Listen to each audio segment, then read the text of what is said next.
So the reason why I feel like I'm able to predict battles kind of easily, like this Murda Mook, Geechi Gotti, Vixen, like this whole homecoming card, I pretty much predicted that everybody who won, they won.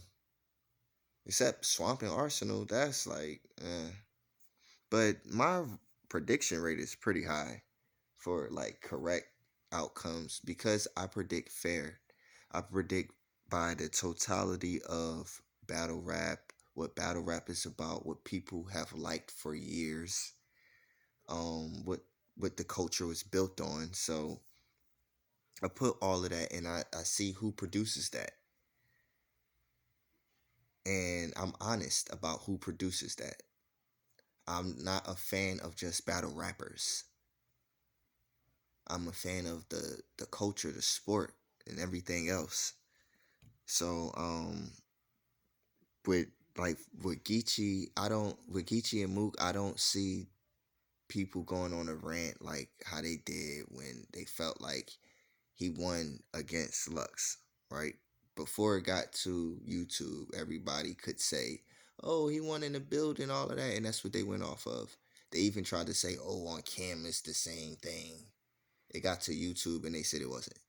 The majority of people was like, "Nah, Lux." Everybody is like slowly saying that, like, yeah, people did say Lux won that, but whatever. So with people like these new stars, they're not honest. They're not honest in what they say about them. They just go with the narrative of pushing them, putting them in the limelight, putting them out there. They're the best. They're here to take over. They do more than the old class, and they don't even have that many on cam battles and this and that and stage. And it's like, bro, you're talking about people who have set the stage for you to have the stage. It don't matter how many times you can say that. It don't matter. It's the fact that you can say that. It annoys me that only in battle rap accolades don't matter for legends and vets. But in any other sport, if you're talking about legends and vets, you're talking about the same stories over and over again. It's the fact that those stats are there, the impact, the notoriety outside, the marketing, the just the desire to even want to be that person. These are the things that are important when it comes to battle rap as well, but they ignore it. Murder Mook put on a show that was exactly that. It was like an East Coast, West Coast little rivalry. The bars he had in the first round, the Pop Smoke, um, the PNB Rock, everything, all the people he mentioned, basically what people have been saying on podcasts. Joe Budden has mentioned this a couple of times. Like, yo, y'all killing us when we go out to the West Coast. And I'm not encouraging that. This is not an encouragement for West Coast, East Coast shit because the people that grew up and were adults in that time period had to witness the worst of the worst when it came to our culture for real. Like, I know we like to compare it to the 90s or whatever, but it really ain't that. That was a different level of shit. But anyway, what Mook did was he encompassed everything hip hop from the beginning all the way to now. Cool Mo D and Bugsy B all the way to Biggie and Pac all the way to now. All the shit that happened. I guess people wanted to say, oh, he got to look back for Lux. Whatever the fuck y'all want to say. He won that battle and he won it in high fashion. And I believe when it comes out on YouTube, because it will, another prediction, it will drop on YouTube one day. Not soon, but it will drop. And when it gets on the app and we're able to break it down and people are saying, oh, when it comes out, we may judge it differently. I don't. I think it's going to be a lot worse and it's going to be in the favor of Murder Mook even more clear.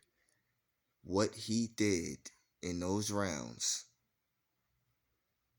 the way he did it, from understanding the power of where he was, being from the city, knowing what to attack, how to do the see. when it comes to putting on a master class, Surf gets praised for this all the time when he does this, knowing exactly what to do, when to do it, where to do it at, how to do it. He did it. He executed everything. He executed his rapping ability.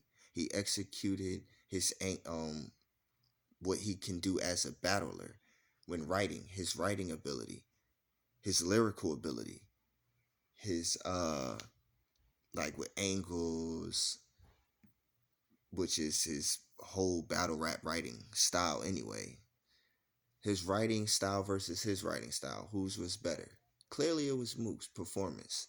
Mook's, y'all said all the shit that y'all be saying that the vets can't do, or what specifically Mook wasn't able to do. Oh, that pace, this pace. I seen a nigga say that in my comment section, his pace. I'm like, bruh, what the fuck? So you think they can't adjust or they can't do things because you didn't see it happen? I don't go by if I've seen it before all the time. I know what they are capable of in totality, and he is better than most battle rappers in totality. So why the hell would you think a person who isn't better than most? He is not. We're not honest about these new guys or these newer guys. If it wasn't for Chess uh messing up, literally messing up rounds, he would be bigger or better than every other person. There's a reason why we call him the young guy. When he is rapping and he's getting his material out, that is some of the greatest shit we have heard. New Jersey Twerk is another one. They literally are only on the back side of their career because they're fuck ups in the ring. It's not because their material is weak or none of that. Like, yo, these other people's material be mid. That shit be mid. When you break it down, it's the same exact understanding you got the fucking first time. It ain't no deep layered shit. That shit be mid. They're not saying nothing. That's number one. Your raps, all that performance, all of that shit was cool. Mook did. My vision is impaired. So what does that do for me? What is what he danced and all of that? I was hearing he did the what's the name, the pop smoke shit and all of that.